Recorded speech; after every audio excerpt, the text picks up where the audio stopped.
Shabbat Shalom, Yasharala. Welcome. We are on week 16, starting with Genesis 50 that got cut off short last week till the end of Exodus chapter 2.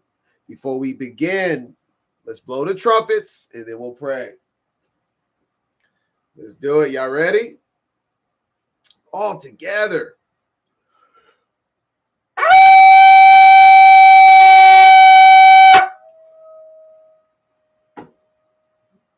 Woo, took some air out of me there. So let's pray. Heavenly Abba, high in heaven, hallowed be thy name. Thy kingdom come, thy will be done on earth as it is in heaven. Give us this day our daily bread and forgive us of our trespasses as we forgive those who trespass against us. Lead us not into temptation, but deliver us from evil. Heavenly Abba, we're praying for wisdom. We're praying for discernment and guidance during this study and in this walk. Please show mercy upon each and every one of us for seeking your face in these times and your divine counsel through reading your Torah and studying it as we are commanded to meditate on it. Give us strength. Barak your name, Bahashem Yeshaya. Amen and amen.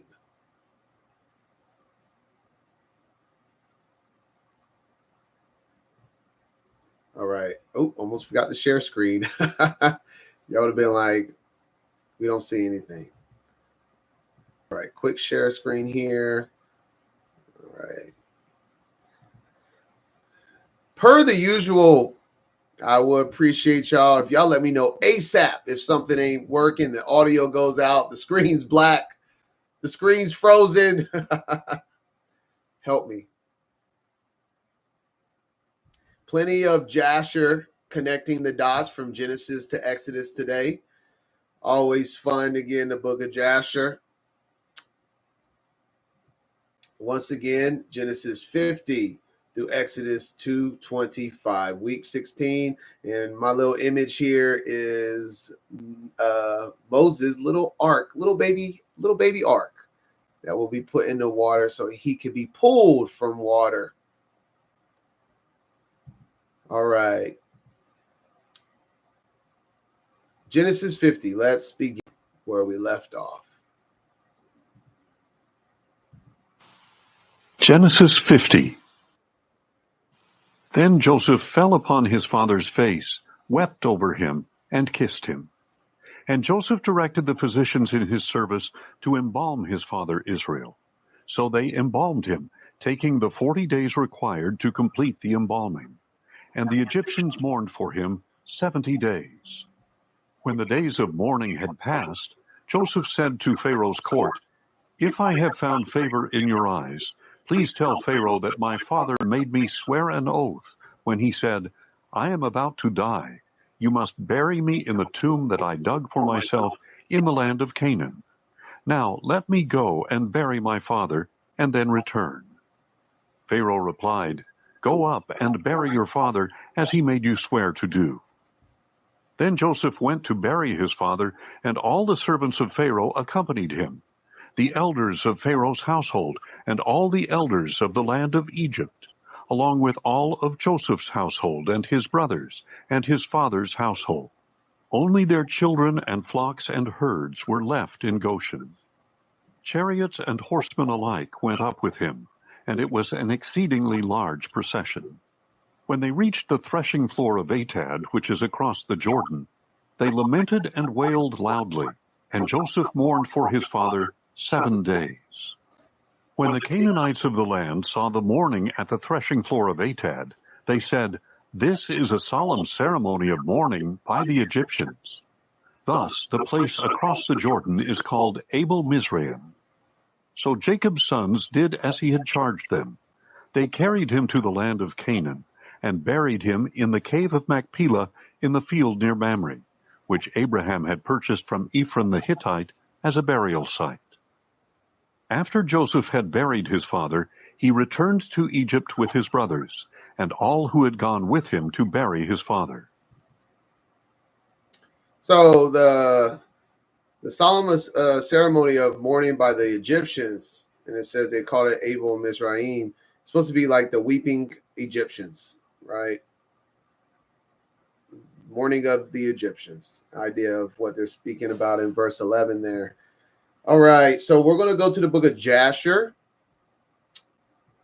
in chapter 56, mirroring what we're on right now in Genesis 50. 56, verse 46 through 65 is what I'll be reading right here.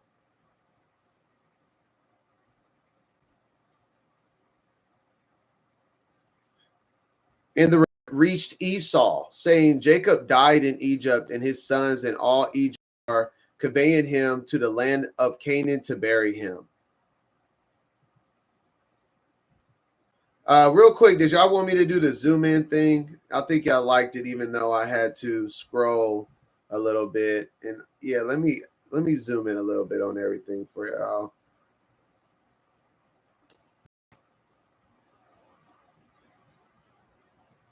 A little bit of scrolling involved, but it'll be for everyone, right?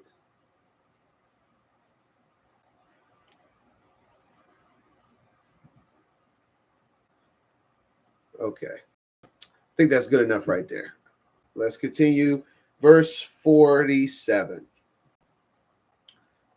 Esau heard this thing, and he was dwelling in Mount Seir. And he rose up with his sons and all his people and all his household, a people exceedingly great. And they came to mourn and weep over Jacob. And it came to pass when Esau came, he mourned for his brother Jacob. And all Egypt and all Canaan again rose up and mourned a great mourning with Esau over Jacob in that place. And Joseph and his brethren brought their father Jacob from that place, and they went to Hebron to bury Jacob in the cave by his fathers. And they came unto Kiriath Arba to the cave. And as they came, Esau stood with his sons against Joseph and his brethren as a hindrance in the cave, saying, Jacob shall not be buried therein, for it belongeth to us and to our father. Joseph and his brethren heard the words of Esau's sons, and they were exceedingly wroth. And Joseph approached unto Esau, saying, What is this thing which they have spoken? Surely my father Jacob bought it from thee for great riches after the death of Isaac, now 25 years ago. And also all the land of Canaan he bought from thee and from sons and thy seed after thee. And Jacob bought it for his sons and his seed after him for an inheritance forever. And why speakest thou these things this day? And Esau answered, saying, Thou speakest falsely and uttereth lies, for I sold not anything belonging to me in all this land. As thou sayest, neither did my brother Jacob buy aught belonging to me in this land. Oops, where was that? Verse 54. And Esau spoke these things in order to deceive Joseph with his words, for Esau knew that Joseph was not present in those days when Esau sold all belonging to him in the land of Canaan to Jacob. And Joseph said unto Esau, Surely my father inserted these things with thee in the record of purchase, and testified the record with witnesses, and behold, it is with us in Egypt. And Esau saying unto him, Bring the record, all that thou wilt find in the record, so will we do. And Joseph called unto Naphtali, his brother, and said, Hasten quickly, stay not, and run, I pray thee, to Egypt, and bring all the records, the record of the purchase, the sealed record, and the open record, and also all the records in which all the transaction of the birthright are written. Fetch thou, and thou shalt bring them unto us hither, that we may know from them all the words of Esau and his sons which they spoke this day. And Naphtali hearkened to the voice of Joseph, and he hastened and ran to go down to Egypt. And Naphtali was lighter on foot than any of the stags that were upon the wilderness, for he would go upon ears of corn without crushing them. In other words, he was fast. Verse 60. And when Esau saw Naphtali had gone to fetch the records, he and his sons increased their resistance against the cave. And Esau and all the people rose up against Joseph and his brethren to battle. And all the sons of Jacob and the people of Egypt fought with Esau and his men. And the sons of Esau and his people were smitten before the sons of Jacob. And the sons of Jacob slew of Esau's people 40 men. Husham, the son of Dan, the son of Jacob, was at that time with Jacob's sons. But he was about 100 cubits distance from that place of battle. He remained with the children of Jacob's sons by Jacob's byre to guard it. And Husham was dumb and deaf. Still, he understood the voice of combination amongst men. So maybe he had a disability of sorts. And he asked, saying, why do you not bury the dead? And what is this great consternation? And they answered him the words of Esau and his sons. And he ran to Esau in the midst of battle, and he slew Esau with a sword. He cut off his head, and it sprang to a distance, and Esau fell amongst the people of the battle. And when Husham did this thing to the sons of Jacob, the sons of Jacob prevailed over the sons of Esau. And the sons of Jacob buried their father Jacob by force in the cave, and the sons of Esau beheld it. And we're going to stop right there. And later on, right after this, there is a battle, a war amongst the sons of Esau and the sons of Jacob. But we're not going to read into all that. But we will see an idea of the residuals from all of these battles later in Jasher. But that is the story of Esau and his sons and the death of Esau at the burial site for Jacob, found in the book of Jasher now. Oh, real quick. The book of the record, we can find that Naphtali went to go get. Let's go back to Jasher. If we go to Jasher 27, verse 12 through 14.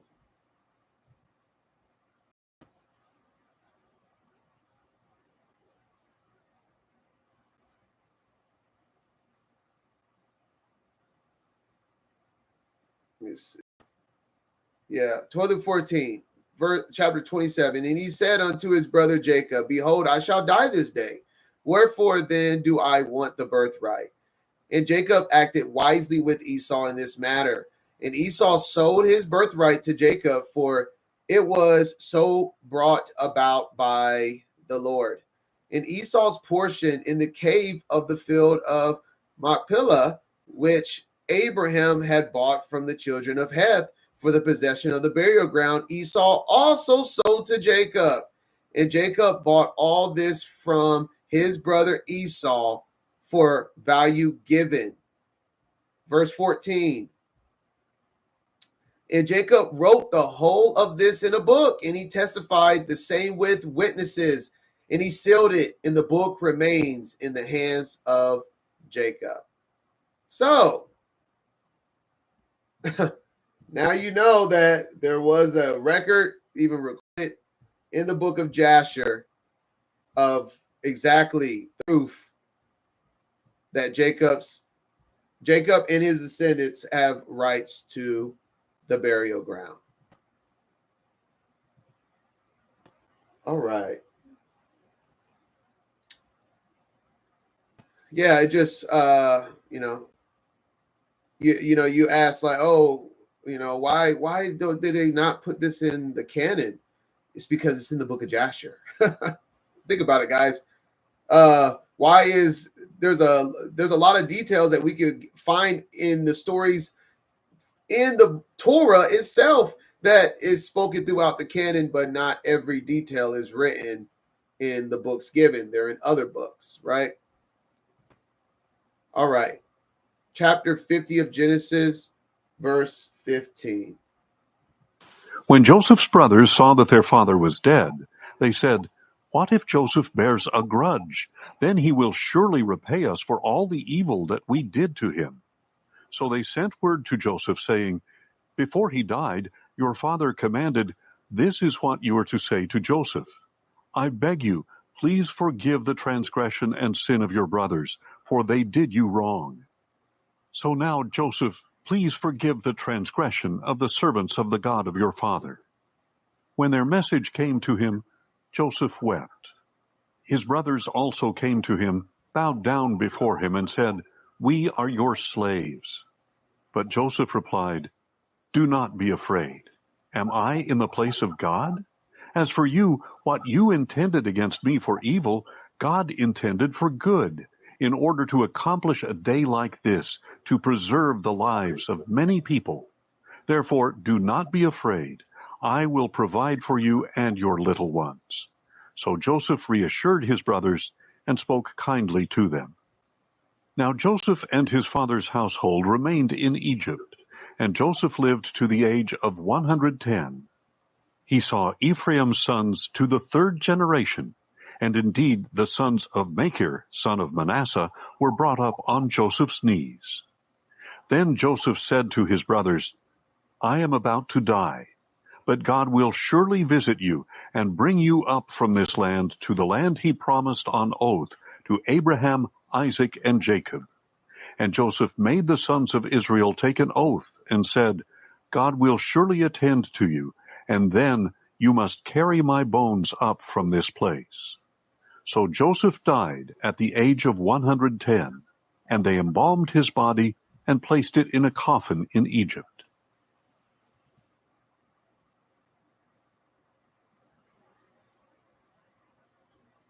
All right. Continue back to the book of Jasher. Like I said, chapter 57, the very next chapter, is a war immediately after the burial up with Esau's descendants. And then we get to chapter 58.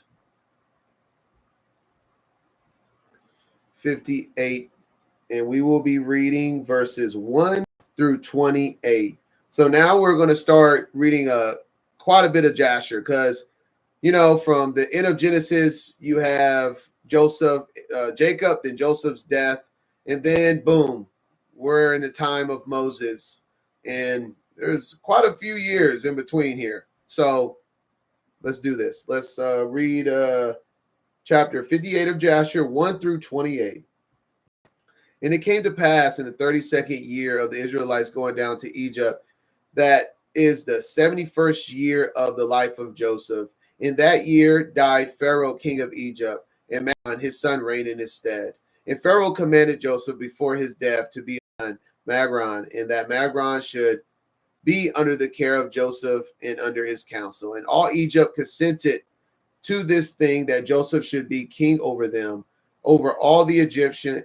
For all the Egyptians loved Joseph as of heretofore. Only Magron and the son of Pharaoh sat upon his father's throne, and he became king in those days in his father's stead. Magron was 41 years old when he began to reign. In 40 years he reigned in Egypt, and all Egypt called his name Pharaoh, after the name of his father, as it was their custom to do Egypt to every king that reigned over them. And it came to pass, when Pharaoh reigned in his father's stead, he placed the laws of Egypt, all the affairs of the government, in the hand of Joseph, as his father had commanded him. And Joseph became king over Egypt, for he superintended over all Egypt, and all Egypt was under his care and under his counsel. For all Egypt inclined to Joseph after the death of Pharaoh, and they loved him exceedingly to reign over them. But there were some people amongst them who did not like him, saying, "No stranger shall reign over us." Still, the whole government of Egypt devolved in those days upon Joseph after the death of Pharaoh, he being the regulator, doing as he liked throughout the land without anyone interfering. And all Egypt was under the care of Joseph. And Joseph made war with all his surrounding enemies, and he subdued them Also, all the land and all the Philistines under the borders of Canaan did Joseph subdue, and they were all under his power, and they gave a yearly tax unto Joseph.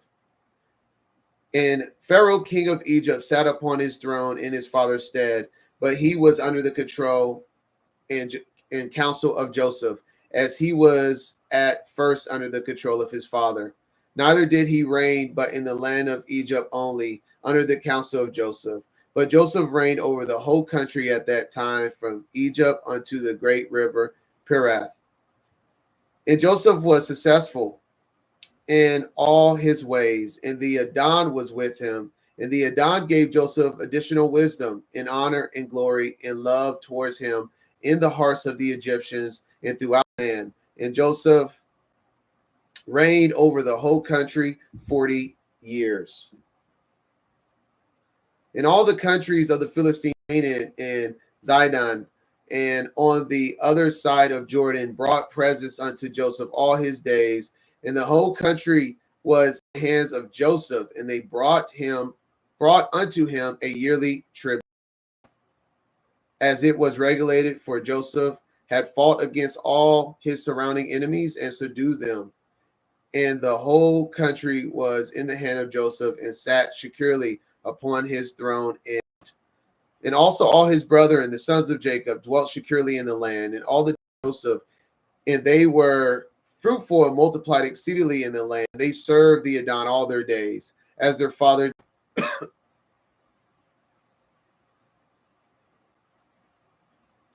And it came to pass at the end of many days and years, when the children of Esau was dwelling quietly in their land with Bilhah, their king, that the children of Esau were fruitful and multiplied in the land, and they resolved to go and fight with the sons of Jacob in all Egypt, and to deliver their brother Zippo.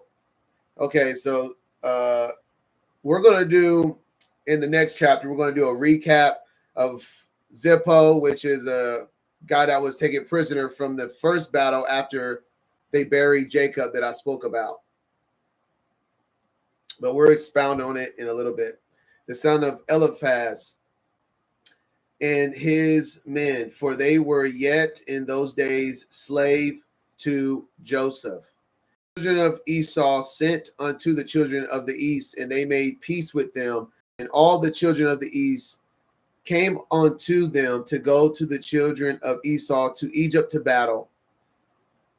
And there came also unto them the people of Angeas, king of Dahaba,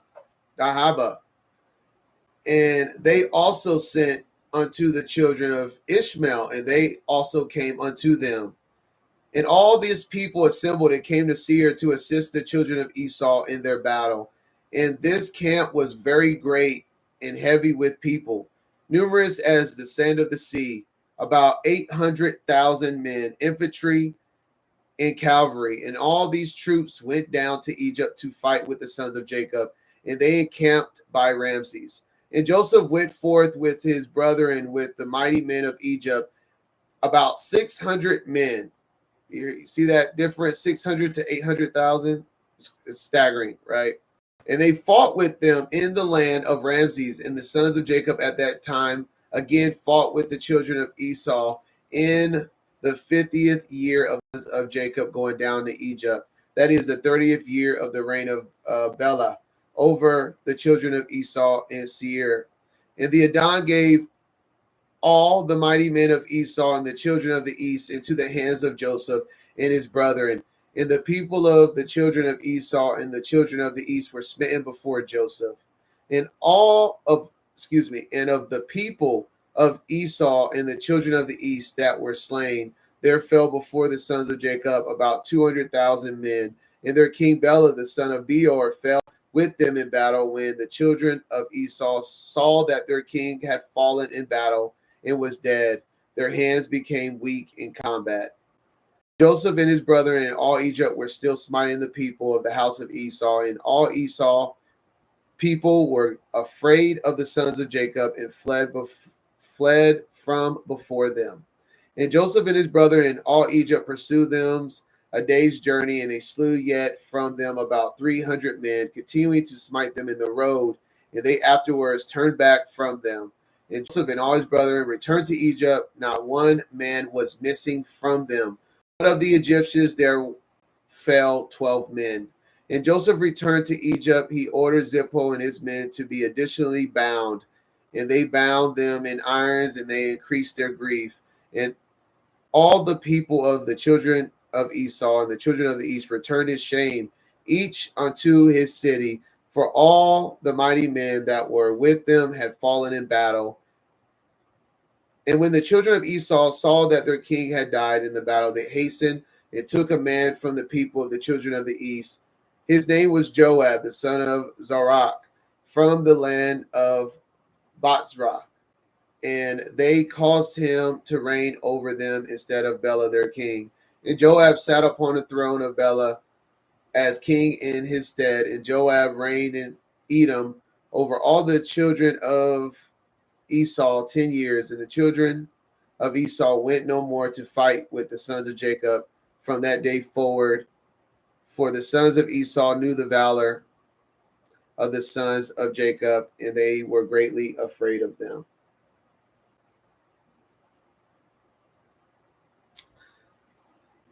But from that day forward, the children of Esau hated the sons of Jacob, and the hatred and enmity were very strong between them all the days and unto this day. And we'll stop right there.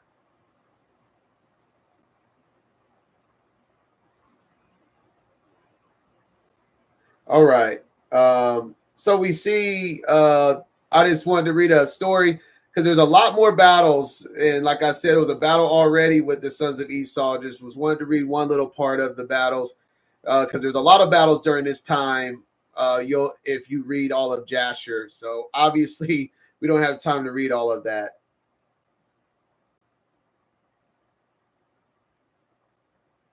But I did want to also point out, it looks like we have two descriptions of Job. We have Joab as the king here, which seems like it's supposed to be the Job of the Bible, right? And then we also will see that we had one of the wise men of Pharaoh is called Job, which also seems as Job as the Bible. Very interesting, but I'll just show you the dots here. Go to the Septuagint, chapter 42 of Job. We see before he was called Joab. It's like he was Joab the king, as we see here. Joab, who is called Job. This is obviously referencing the actual Job of the Bible here. So very, very interesting there. And we'll see another reference with Job in the same portion, but later as Job and not Joab the king. Even though they do say the king passed away, I don't know, literally passing away, or Job literally left, or what, and became Job instead of Joab. Not sure, but just showing you the dots. Excuse me. Man.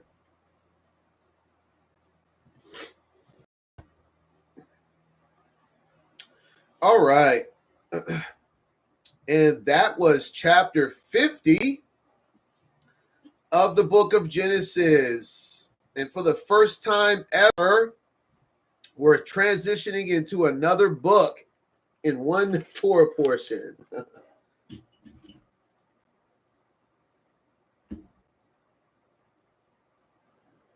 All right, so now let's continue to fill in some of the gap. That's why I read all of that. It's going to be a lot of reading like that. It's going to be a lot of reading of Jasher, just filling in a lot of the storyline from Genesis 50 to Exodus 1. So we're going to read Exodus 1 through 7, and then let's fill it all in.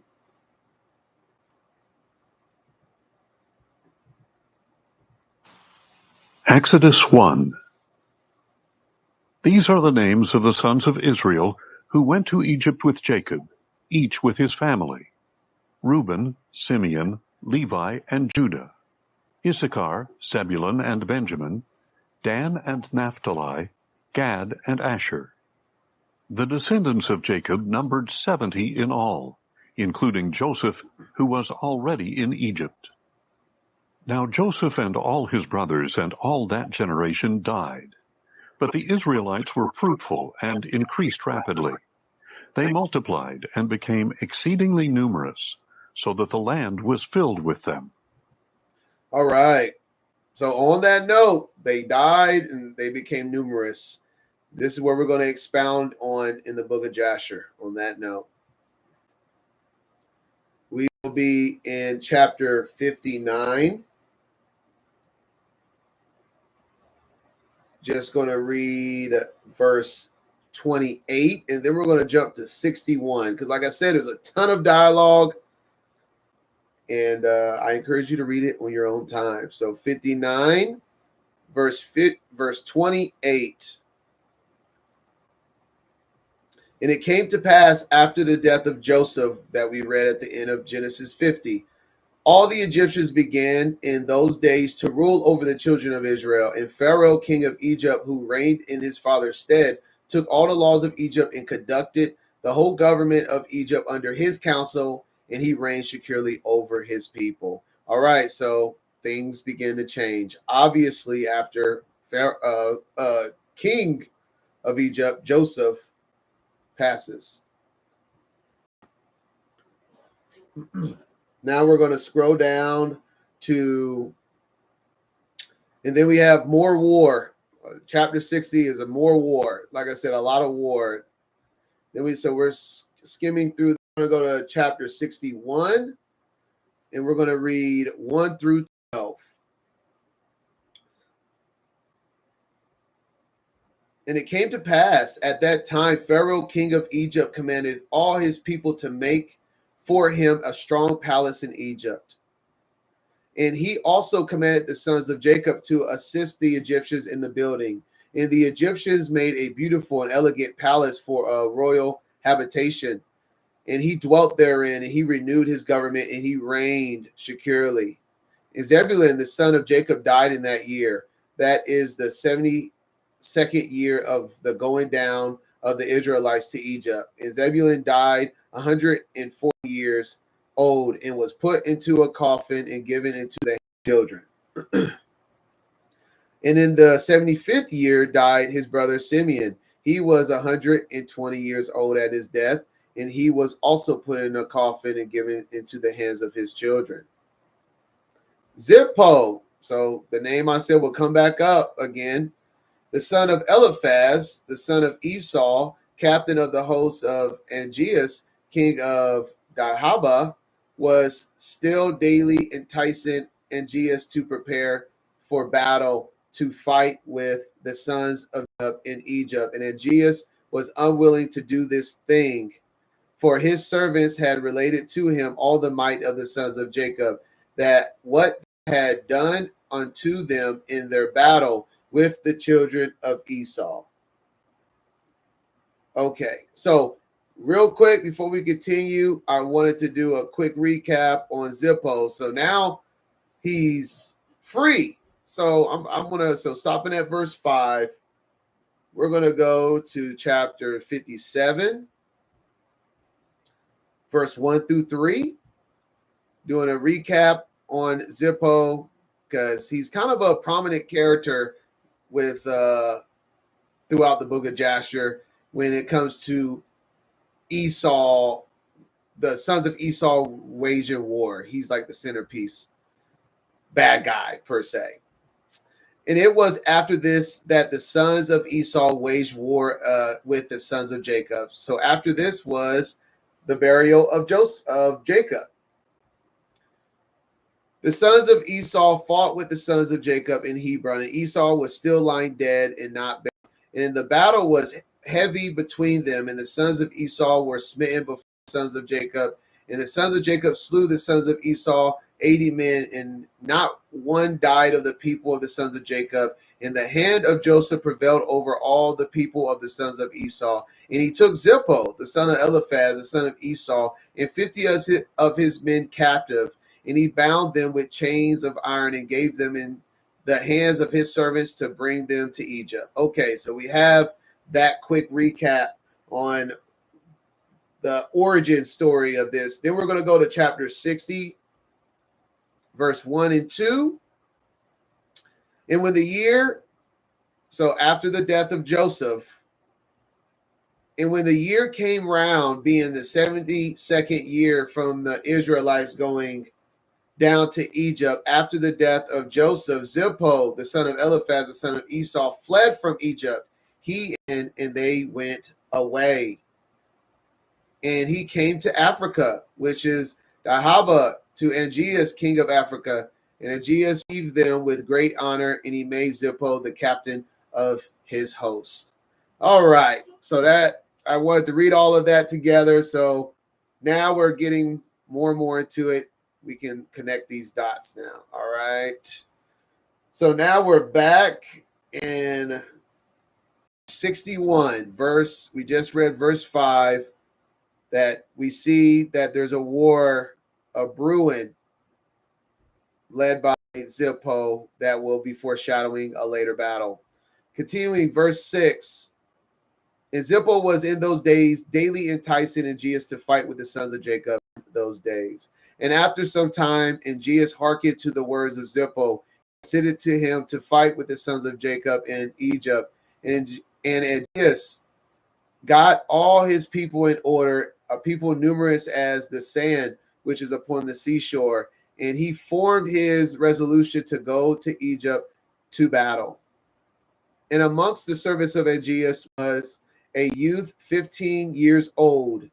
Balaam, the son of Beor, was his name, in the very wise, and understood the art of witchcraft. Wow, 15 years old already. Shoot. I guess at that time he could have been considered a grown man. I don't know.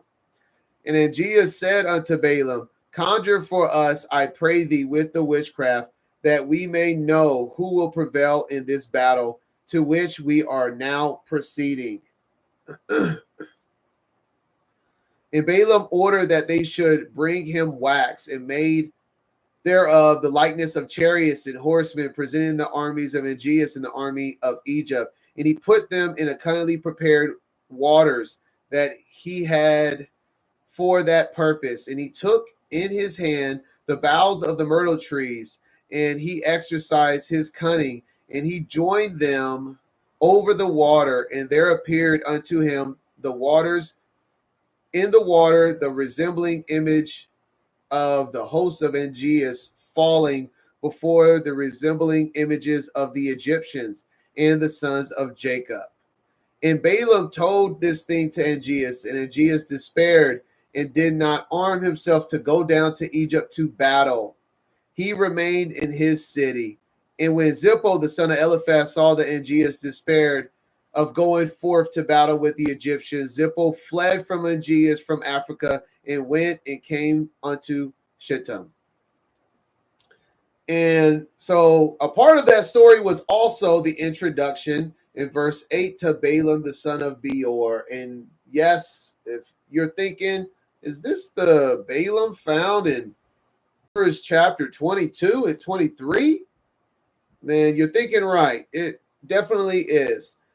So his introduction in Jasher 61 verse 8 as a 15-year-old warlock is the Numbers 22:5 Balaam, son of Beor, which put a stumbling block. And we'll get to that. I don't want to go too much into the book of Numbers because that's a part of the Torah portions when we get there. So just wanted to connect those dots there, and we'll save the story in Numbers for that time when we get there.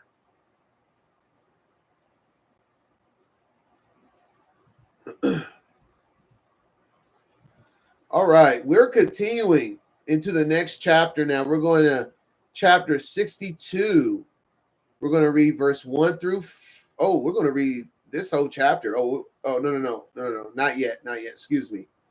1 through 5, and then 23 through 24 right now in chapter 62. In that year, being the 79th year of the Israelites going down to Egypt, did Reuben, the son of Jacob, in the land of Egypt, Reuben died, the son of Jacob, in the land of Egypt. Reuben was 125 years old when he died, and they put him into a coffin, and he was given into the hands of his children. And in the 80th year died his brother Dan. He was 120 years at his death, and he was also put into a coffin and given into the hands of his children. In that year died Husham, king of, and after him reigned Hadad, the son of Bedad, for 35 years. And in the 81st year died Issachar, the son of in Egypt, and Issachar was 122 years old at his death, and he was put in a coffin in Egypt and given into the hands of children. And in the 82nd year died Asher, his brother. He was 123 years old at his death, and he was placed in a coffin in Egypt and given into the hands of his children. In the 83rd year died Gad. He was 125 years at his death, and he was put into a coffin in Egypt and given into the hands of his children. And we're going to now scroll down to verse 23 and 24 of chapter 62. Verse 23. And it came to pass at that time that Judah, the son of Jacob, died in Egypt in the 86th year of Jacob's going down to Egypt. And Judah was 129 years old at his death, and they embalmed him and put him in a coffin, and he was given into the hands of his children. And in the 89th year died Naphtali. He was 132 years old, and he was put into a coffin and given into the hands of his children. And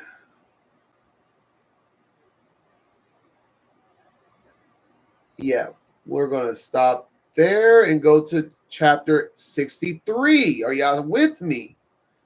Lot of reading in here. So now we're at all the Joseph has passed. They're under full Egyptian rule. Now all of the generations of Joseph has now deceased. Well, Levi is the last one here, and things are going to change more and more. So let's continue. 63 verses 1 through 8. And in the 93rd year died Levi, the son of Jacob, in Egypt. And Levi was 137 years old when he died, and they put him in a coffin, and he was given into the hands of the children of his children. And it came to pass after the death of Levi, when all Egypt saw that the sons of Jacob, the brethren of Joseph, were dead, the Egyptians began to afflict the children of Jacob and to embitter their lives from the day unto the day of their going forth from Egypt. And they took from their hands all the vineyards and fields which Joseph had given unto them, and all the elegant horses in which the people of Israel lived. Houses in which the people of Israel lived, and all the fat of Egypt. And the Egyptians took all from the sons of Jacob in those days. Let's remember this, guys. I brought this up before, that not only the wealth that was given to the Israelites upon their exodus was brought forth from Joseph, making them so great during the famine, and was obviously everyone was selling everything to them. Not only was that the reason why Egypt was so great, but also the Egyptians plundered and took all the gifts and treasures and houses, vineyards that was given to them, that was rightfully theirs at this time as well. So the treasures that was given on their departure, I mean, was it not theirs to begin with? Verse 3. And the hand of all Egypt became more grievous in those days against the children of Israel. And the Egyptians injured the Israelites until the children of Israel were worried wearied of their lives on account of the Egyptians. And it came to pass in those days, in the 102nd year of Israel's going down to Egypt, that Pharaoh, king of Egypt, died. Melo, whichever, excuse me, his son reigned in his stead, and all the mighty men of Egypt and all that generation, which knew Joseph and his brethren, died in those days. And another generation rose up in their stead, which had not known the sons of Jacob, and all the good which they had done to them, and all their might in Egypt. Therefore all Egypt began from that day forth to embitter the lives of the sons of Jacob, and to afflict them with all manner of hard labor, because they had not known their ancestors who had delivered them in the days of the famine. And this was also from the Adon for the children of Israel, to benefit them in their latter days, in order that all the children of Israel might know the Adon, their Elohim, and in order to know the signs and mighty wonders which the Adon would do in Egypt on account of his people Israel, in order that the children of Israel might fear the Adon Elohim of their ancestors, and walk in all his ways, and they and their seed after them all the days.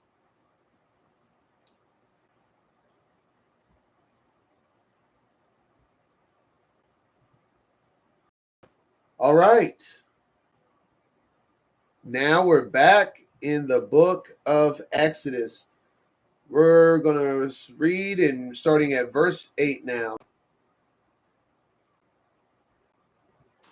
Then a new king who did not know Joseph came to power in Egypt. Look, he said to his people, the Israelites have become too numerous and too powerful for us. Come, let us deal shrewdly with them, or they will increase even more. And if a war breaks out, they may join our enemies, fight against us, and leave the country. So the Egyptians appointed taskmasters over the Israelites to oppress them with forced labor. As a result, they built Pithom and Ramesses as store cities for Pharaoh. But the more they were oppressed, the more they multiplied and flourished. So the Egyptians came to dread the Israelites. They worked the Israelites ruthlessly and made their lives bitter with hard labor in brick and mortar, and with all kinds of work in the fields. Every service they imposed was harsh. Then the king of Egypt said to the Hebrew midwives, whose names were Shiphrah. Oh, let's stop right there. Let's see. Said to the Hebrew midwives. All right. Stopping at verse 14 now. Back to the book of Joshua. Let's get the reading. Joshua 64, verse 1. Let's read. And Balaam, the son of Beor, was at that time with Angeas in the battle, and he saw that Zippo prevailed over Angeas. He fled from there and came to Shittim. And Zippo, the children of Shittim, received him with great honor. So now we have the two main bad guys in the book of Joshua together. We have Zippo, the son of Eliphaz, the son of Esau, with Balaam, the son of Beor. For Zippo knew Balaam's wisdom, and Zippo gave unto Balaam many gifts, and he remained with him. And when Zippo had turned from the war, he commanded all the children of Shittim to be numbered, who had gone with him. Behold, not one was missed. Zippo rejoiced at this thing, and he renewed his kingdom, and he made a feast to all his subjects. But Zippo remembered not the Adon, and considered not the Adon had helped him in battle, and that he delivered him and his people from the hand of the king of Africa, but still walked in the ways of the children of Shittim and the wicked children of Esau, to serve other gods, which his brethren, the children of Esau, had not taught him. It is therefore said, from the wicked goes forth wicked. Zippo reigned over all the children of Shittim securely, but knew not Adon, who had delivered him. All and all his people from the hand of the troops. Just repeating itself. From the hand of the king of Africa, and the troops of Africa came no more to Shittim to plunder as usual, for they knew of the power of Zippo, who has smitten them all at the edge of the sword. So Angeas was afraid of Zippo, the son of Eliphaz, and the children of Shittim all the days. And at that time, when Zippo had returned from war, and when Zippo had seen how he prevailed over all the people of Africa and had smitten them in battle at the edge of the sword, then Zippo advised the children of Shittim to go to Egypt to fight with the sons of Jacob and with Pharaoh, king of Egypt.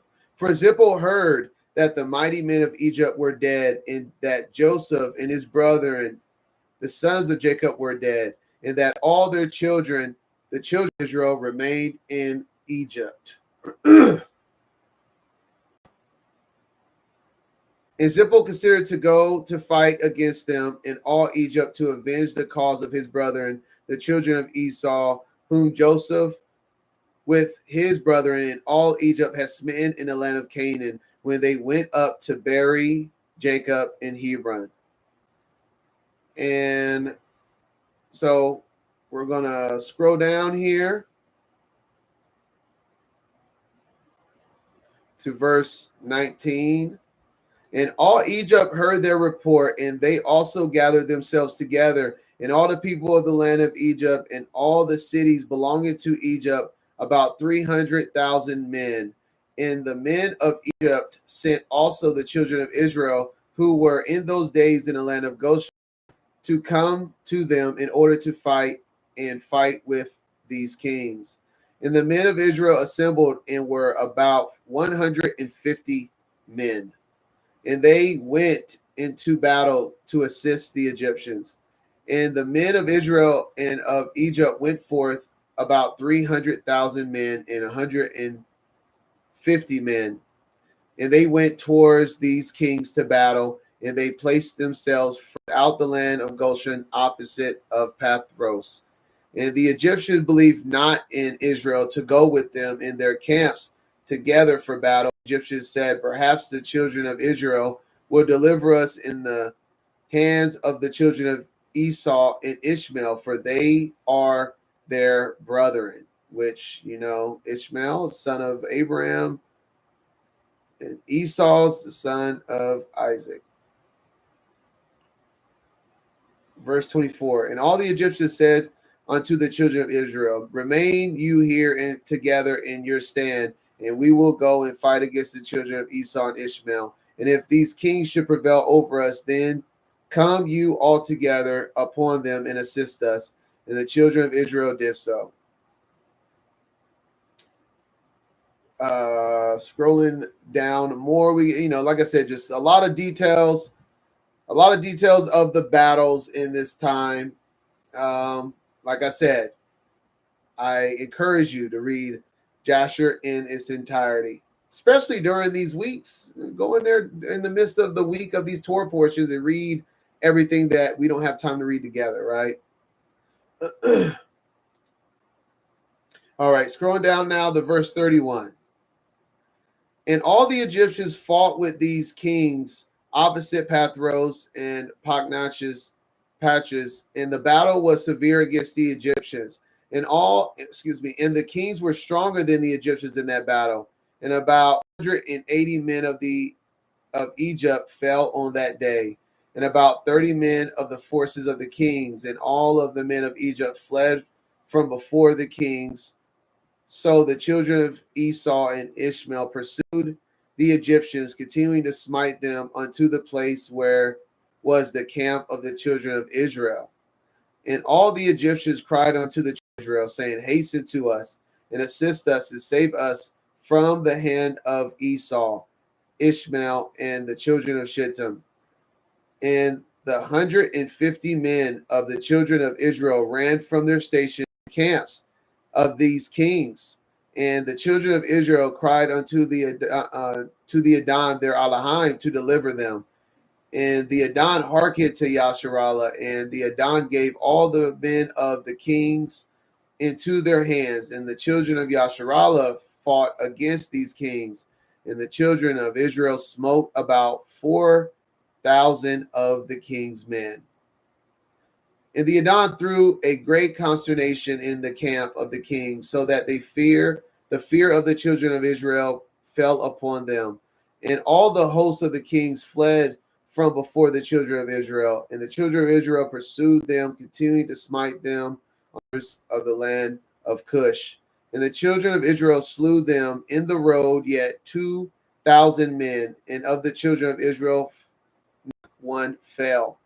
And when the Egyptians saw that the children of Israel had fought with such few men with the kings, and that the battle was very severe against them, all the Egyptians were greatly afraid of their lives on account of the strong battle, and all Egypt fled, every man hiding himself from the arrayed forces, and they hid themselves in the road, and they left the Israelites to fight.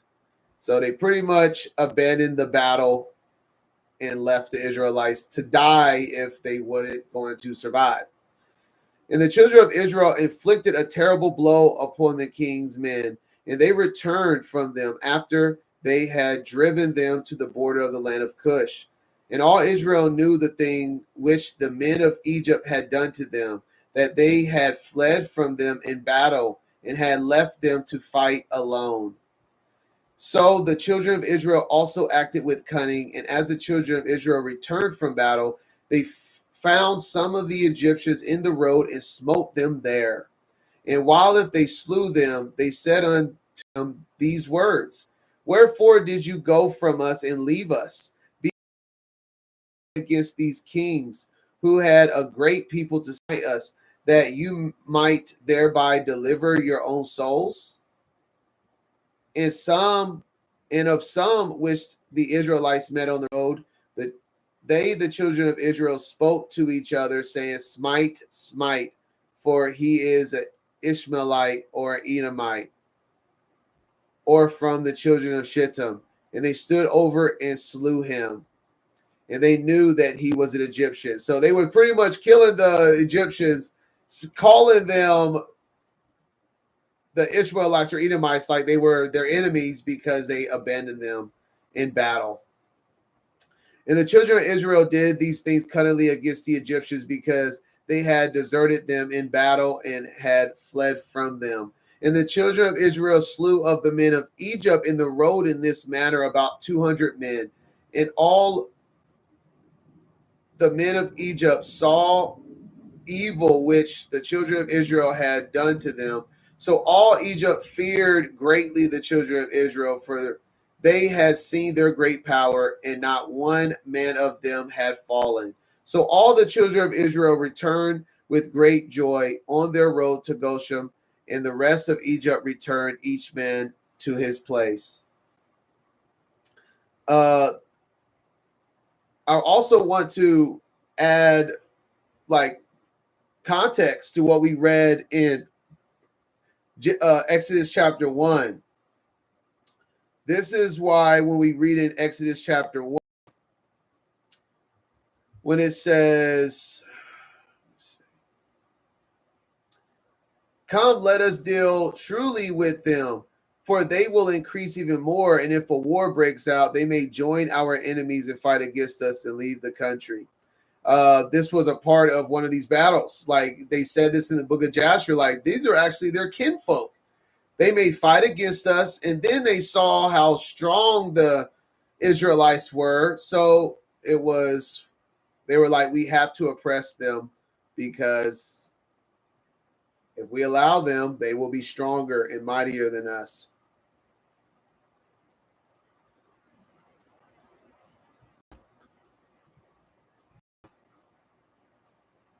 Now continuing in chapter 65 of Jasher. And it came to pass after these things that all the counselors of Pharaoh, king of Egypt, and all the elders of assembled and came before the king and bowed down to the ground, and they sat before him. And the counselors and elders of Egypt spoke unto the king, saying, Behold, the children of The people of the children of Israel is greater and mightier than we are. And thou knowest all the evil which they did to us in the road when we returned from battle. Thou hast also seen their strong power, for this power is unto them from their fathers. For but a few men stood up against a people numerous as the sand, and smote them at the edge of the sword, and of themselves not one has fallen, so that if they had been numerous, they would then have utterly destroyed them. Now therefore give us counsel what to do with them, until we gradually destroy them from amongst us, lest they become too numerous for us in the land. This is, I would say, the importance of reading that battle is this is they truly become enemies. The Egyptians start looking at the Israelites as enemies amongst them. Continuing, verse 6. For if the children of Israel should increase in the land, they will become an obstacle to us. And if any war should happen to take place, they with their great strength join our enemy against us and fight against us, destroy us from the land and go away from it. So the king answered the elders of Egypt and said unto them, this is the plan advised against Israel, from which we will not depart.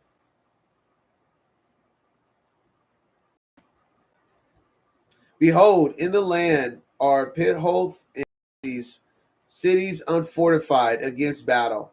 It behooves you and us to build them and to fortify them. Now, therefore, go you also and act cunningly towards them, and proclaim a voice in Egypt and in Goshen at the command of the king, saying, all ye men of Egypt, Goshen, Pathros, and all your inhabitants, the king has commanded us to build Pithoth, and Ramses, and to fortify them for battle.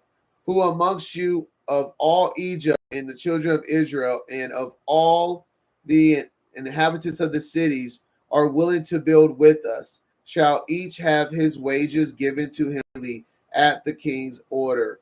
So go cunningly and go yourselves and gather yourselves and come to Pithoth and Ramses to build. And while if you are building, cause a proclamation of this kind to be made throughout every day at the command of the king. And when some of the children of Israel shall come to build with you, you shall give them their wages daily for a few days. And after they shall have built with you for their daily hire, drag yourselves away from them daily one by one in secret. Then you shall rise up and become their taskmasters and officers, and you shall leave them afterwards to build without wages. And should they refuse, then force them with all your might to build. And if you do this, it will be well with us to strengthen our land against the children of Israel. For on account of the fatigue of the building and the work, the children of Israel will decrease, because you will deprive them of their wives day by day. And all the elders of Egypt heard the counsel of the king, and the counsel seemed good in their eyes, in the eyes of the servants of Pharaoh, and in the eyes of all Egypt. And they did according to the word of the king. And all the servants went away from the king, and they caused a proclamation to be made in all Egypt, in Tachpanhes and in Goshen, and in all the cities which surrounded Egypt, saying, you have seen what the children of Esau and Ishmael did to us, who came against us and wished to destroy us. Now, therefore, the king commanded us to fortify the land, to build the city of Pitmoth and Ramses, and to fortify them for battle, if they should again come against us. Whosoever of you from all Egypt and from all the children of Israel will come to build with us, he shall have his daily wages given by the king as his command unto us. And I'm not the rest. The rest is literally just playing out what the strategy we just read. that they start working, and slowly but surely, by the end of the chapter, I want to make a note that the children of Levi did not employ to work with their brother on these tasks. So they were separate this entire time. But in all the work wherein the Egyptians made the children of Israel labor, they exacted with rigor in order to afflict the children of Israel. But the more they afflicted them, the more they increased and grew, and the Egyptians were grieved because the children of Israel. And so that's how things came about, of the slow transition of the Israelites going into captivity. Back into Exodus chapter 1. We will be finishing Exodus 1, starting at verse 15 now. Then the king of Egypt said to the Hebrew midwives, whose names were Shiphrah and Puah, when you help the Hebrew women give birth, observe them on the birth stools. If the child is a son, kill him, but if it is a daughter, let her live. The midwives, however, feared God, and did not do as the king of Egypt had instructed. They let the boys live. So the king of Egypt summoned the midwives and asked them, Why have you done this? Why have you let the boys live? The midwives answered Pharaoh, The Hebrew women are not like the Egyptian women, for they are vigorous and give birth before a midwife arrives.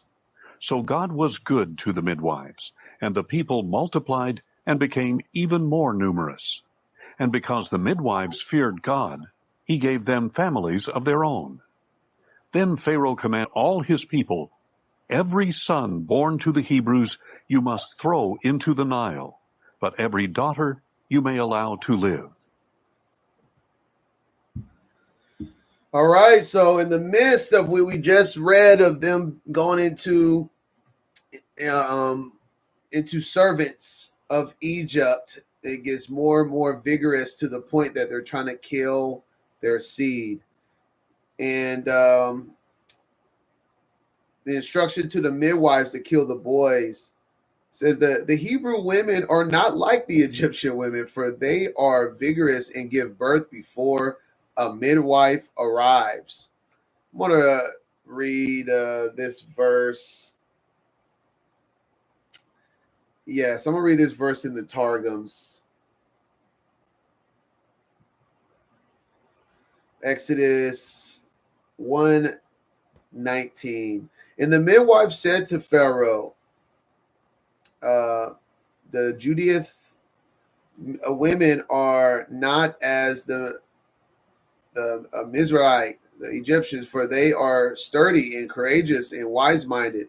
Before the midwife cometh to them, they lift up their eyes in prayer, supplicating mercy before their Father who is in heaven, who heareth the voice of their prayer. And at once they are heard, and bring forth and are delivered in peace.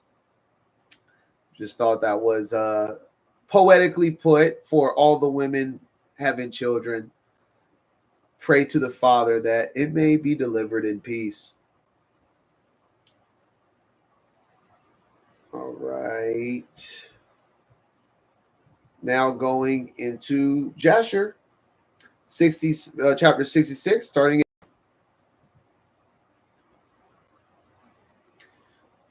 Why did the sons of Levi not?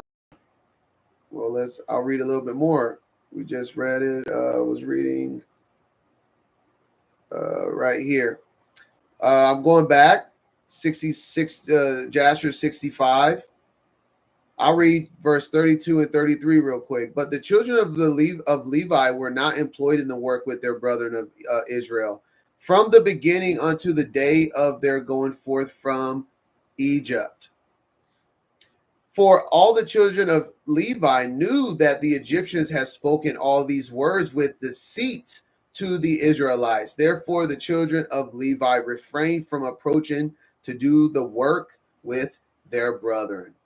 There you have it. Very straightforward. Continuing now in verse 6 of chapter 66. And when the Egyptians heard this matter, they increased the labor upon the children of Israel, lest the Israelites should do unto them as they did unto them in their war with the children of Esau in the days of Hadad. So the Egyptians said unto the children of Israel, hasten and do your work, and finish fast, and strengthen the land, lest the children of Esau, your brethren, should come to fight against us.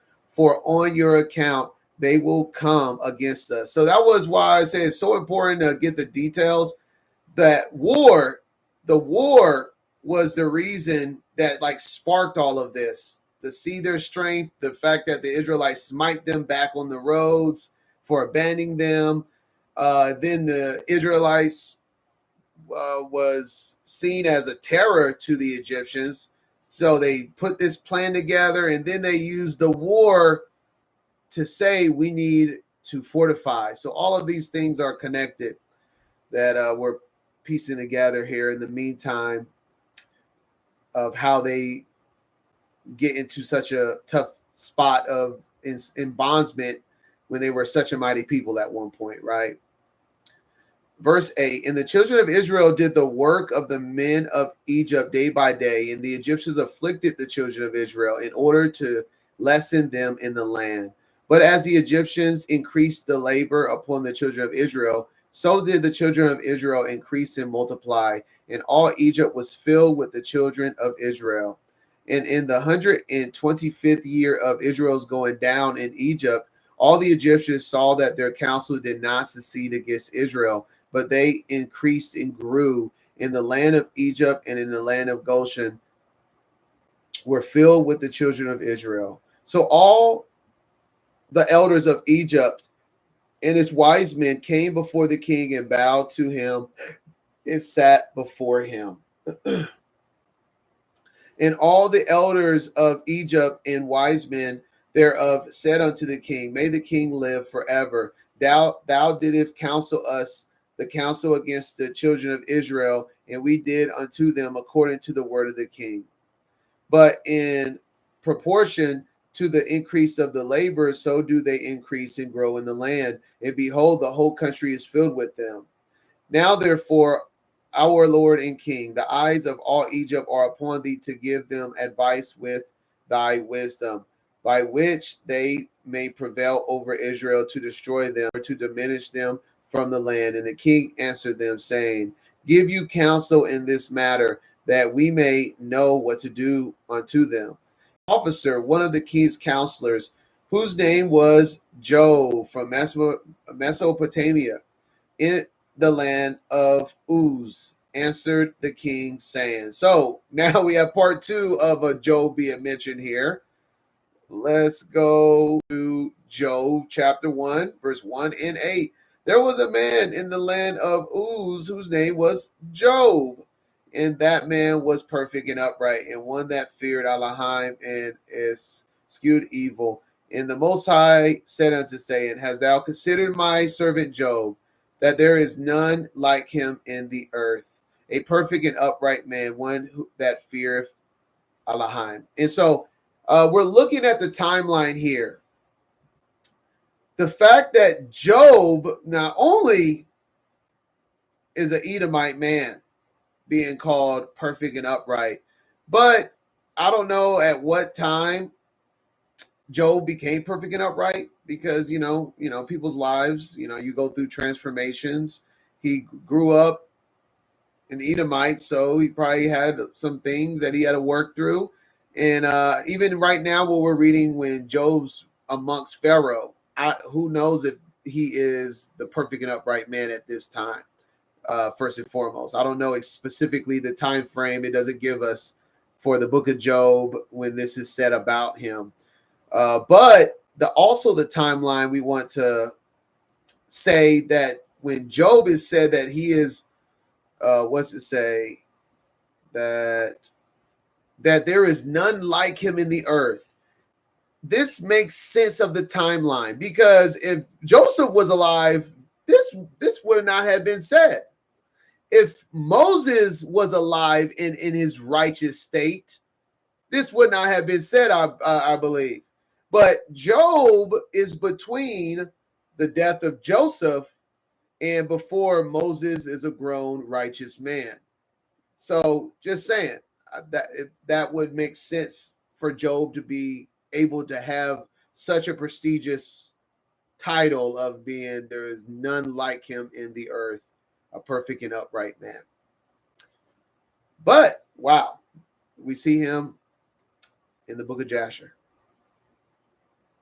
Like I said, don't know where the timeline will put us in the book of Job in the canon, but either way, here he is. All right, so after the introduction, verse 16 reads, "If it please the king, let him hear the counsel of his servant. And the king said unto him, Speak. And Job spoke before the king and the princes, before all the elders of Egypt, saying, Behold, the counsel of the king, which he advised formerly respecting the labor of the children of Israel, is good. And you must not remove from them that labor forever. But this is the advice counseled by which you may lessen them, if it seemed good to the king to afflict them. Behold, we have feared war for a long time. And we said, when Israel becomes fruitful in the land, they will drive us from the land if a war should face. If it please the king, let a royal decree go forth, and let it be written in the land of Egypt, which shall not be revoked, that every male child born to the Israelites, his blood shall be spilled upon the ground. And by your doing this, when all the male children of Israel shall have died, the evil of their wars will cease. Let the king do so, and send for all the Hebrew midwives, and order them in this matter to execute it. So the thing pleased the king and the princes, and the king did according to the word of Job." So we see that Job was actually the first idea for the midwives to do the slaughtering, but we already read that didn't work. But let's finish this chapter of 66, verse 23. "And the king sent for the Hebrew midwives to be called, of which the name of one was Shephrah, the name of the other Puah. And the midwives came before the king and stood in his presence. And the king said unto them, When you do the office of the midwife to the Hebrew women, and see them upon the stools, if it be a son, then you shall kill him. But if it be a daughter, then she shall live.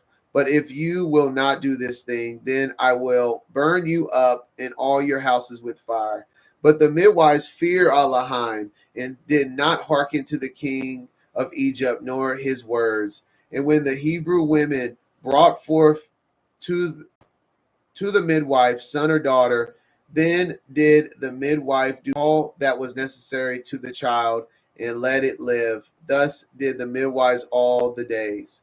And this thing was told to the king, and he sent and called for the midwives, and said unto them, Why have you done this, and have saved the children alive? And the midwives answered and spoke together before the king, saying, Let not the king think that Hebrew women are as the Egyptian women, for all the children of Israel are held. And before the midwife comes to them, they are delivered. And as for us, thy handmaids, for many days no Hebrew woman has brought forth upon us, for all the Hebrew women are their own midwives, because they are held. And Pharaoh heard their words and believed them in this matter. And the midwives went away from the king, and Elohim dealt well with them, and the people multiplied and waxed exceedingly.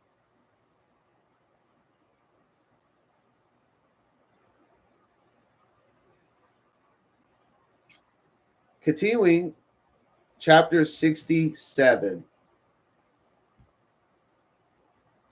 verse 1 through 4. There was a man in the land of Egypt of the seed of Levi, whose name was Amram, the son of Keath,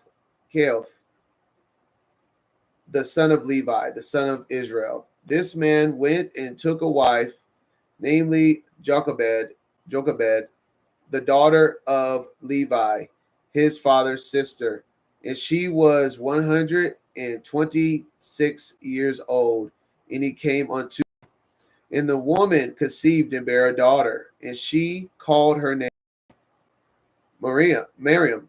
And because in those days the Egyptians had embittered the lives of the children of Israel.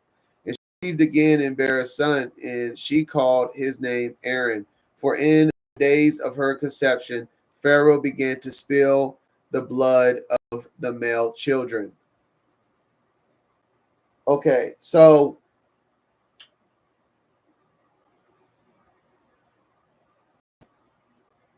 oops, I just read something out of order. That was supposed to be for next chapter, but because Moses is not yet here. So, but before that, I'll go ahead and go to the point here. So I just read that, and it talks about how old she was, 126 years old. Let's go to the Targums. I'm going to read verse 1 and 2 of chapter 2 of Exodus already here in the Targums. Aram, a man of the tribe of Levi, went and returned to live in marriage with Jochebed, his wife, whom he had put away on account of the decree of Pharaoh. And she was a daughter of 130 years when he returned to her. But a miracle was wrought in her, and she returned unto her youth as she was. When in her minority, she was called the daughter of Levi.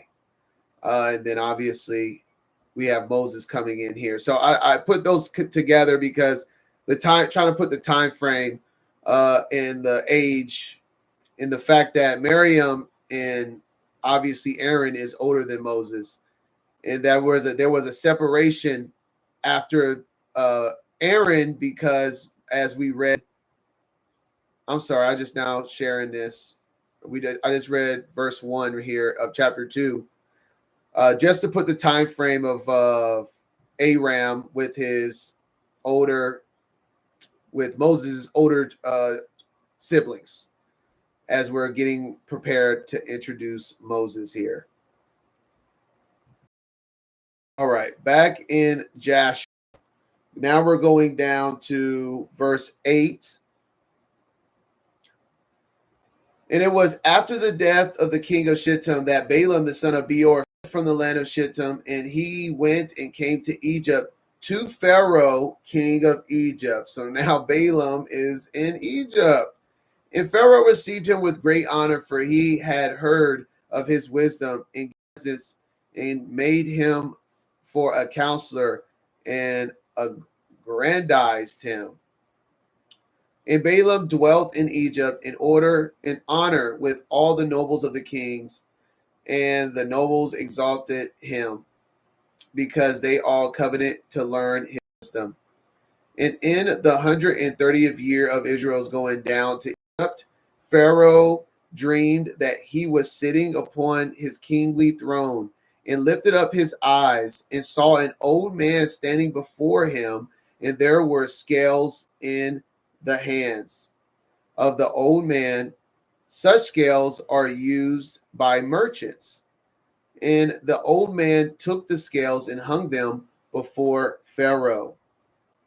And the old man took all the elders of Egypt and all its nobles and great men, and he tied them together and put them in one scale.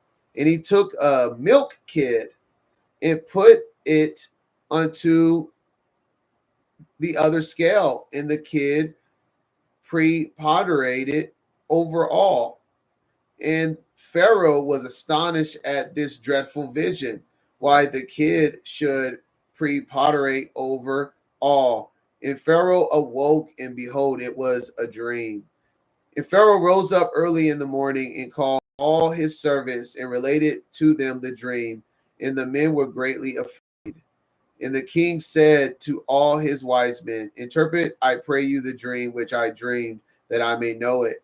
And Balaam, the son of Beor, answered the king and said unto him, this means nothing else but a great evil that will spring up against Egypt in the latter days. For a son will be born to Israel, who will destroy all Egypt and its inhabitants, and bring forth the Israelites from Egypt with a mighty hand.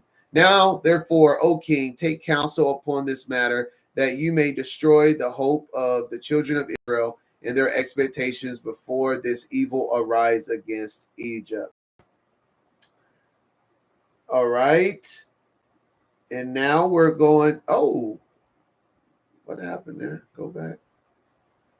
And now we're going to scroll down to verse 48 through 61. Now, therefore, O king, hear my words, for this is the counsel which is counseled against them, by which thou wilt prevail over them, and from which thou shouldest not depart. If it please the king, let him order all their children which shall be born from this day forward, be thrown into the water, for by this canst thou wipe away their name, for none of them nor of their fathers were tried in this manner. And the king heard the words of Balaam, and the thing pleased the king, and the king did according to the word of Balaam. Do we connect some dots, or are we connecting some dots with the Most High burying and drowning the Egyptians at the Red Sea with this commandment? Are we seeing that? All of these judgments are connected. And the king ordered a proclamation to be issued and a law to be made throughout the land of Egypt, saying, every male child born to the Hebrews from this day forward shall be thrown into the water. And Pharaoh called unto all the servants, saying, go now and seek throughout the land of Goshen, where the children of Israel are, and see that every son born to the Hebrews shall be cast into the river, but every child shall let live. Every daughter shall let live. And when the children of Israel heard this thing, which Pharaoh had commanded to cast their children into the river, some of the people separated from their wives, and others adhered to them. And this is what we touched on already with Aram, the father of Moses. And from that day forward, when time of delivery arrived to those women of Israel who had remained with them, they went to the field to bring forth there, and they brought forth in the field. So they gave birth in the field and left their child upon the field and returned home. And the Adon, who had sworn to their ancestors to multiply them, sent one of his ministering angels, which are in heaven, to wash each child in water, to anoint and swathe it, and to put into its hands two stones, smooth stones, from one of which it sucked milk, and from the other honey. And he caused its hair to grow to its knees, by which it might cover itself, to comfort it and to cleave to it through his compassion for it. And when the Most High had compassion over them and had desired to multiply them upon the face of the land, he ordered his earth to receive them, to be preserved therein till the time of their growing up. After which the earth opened its mouth and vomited them forth, and they sprouted forth from the city like the herb of the earth and the grass of the forest. And they returned each to his family in his father's house, and they remained with them. Wow. So before we continue there, this brings a couple of scriptures to mind. Is this where King David got this inspiration of this? Psalms 81:16. He should have fled them also with the finest of the wheat, and with honey out of the rock should have satisfied thee. And also in Deuteronomy 32:13, he made him ride on the high places of the earth, that he might eat the increase of the fields, and he made him suck honey out of the rock and oil out of the flinty rock. You see it right here in Jasher.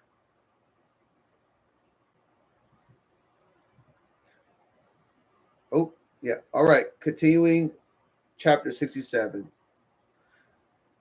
Verse 57. And the babes of the children of Israel were upon the earth like the herb of the field through God's grace to them. And when all the Egyptians saw this thing, they went forth, each to his field, with his yoke of oxen and with his plowshare, and they plowed it up as one plows the earth at seed time. And when they plowed, they were unable to hurt the infants of the children of Israel. So the people increased and waxed exceedingly. And Pharaoh ordered his officers daily to go to Goshen to seek for the babes of the children of Israel. And when they had sought and found one, they took it from its mother's bosom by force and threw it into the river. But the female child they left with his mother. Thus did the Egyptians do to the Israelites all the days.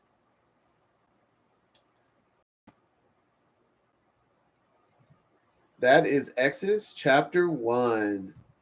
Exodus chapter 2. Let's continue.